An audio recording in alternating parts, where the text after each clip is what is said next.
This is my second 52 Weeks of Adventure Gear Garage kind of like review thing. I am choosing to review my ON3P Woodsman 108s.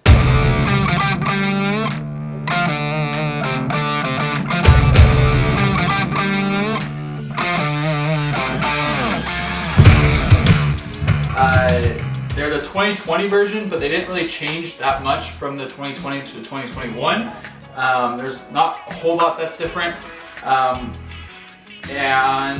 yeah, let's get into it. For one, it's a 108 underfoot with a 135 nose, and then it kind of tapers at the tail to 125. It has a bi-directional side cut. But what that means is that there's actually a shorter turn radius at the nose of the ski and a longer turn radius at the tail of the ski. What this allows is you to actually like snap out of turns and really have some flow while you're skiing.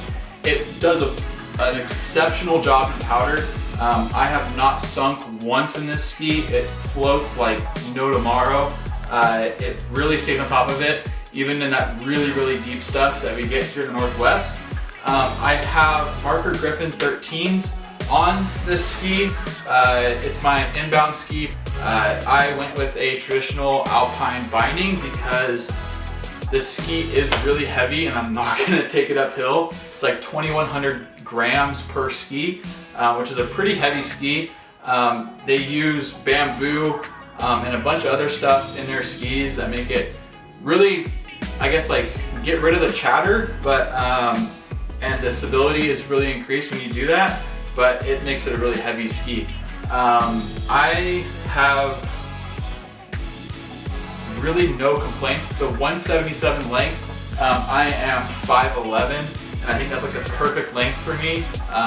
And the rocker of this ski is a modified freeride rocker, which basically means that it's rocker in the nose and a little bit in the tail with a camber underfoot. It's a really rockered ski though. You can kind of see when you put it together how the ski really starts conjoining right about here, which I think is a lot of rocker in the actual ski itself. It is really easy to like maneuver around in. I really enjoyed it. I actually prefer this ski over my Atomic Vantage 107s, but they're not as, I guess, light as that, so that's why I went with the traditional alpine binding itself. ON3P is doing some really cool stuff with their skis right now. I'm thinking about getting a custom one for their actual Woodsman 102 in their touring layup.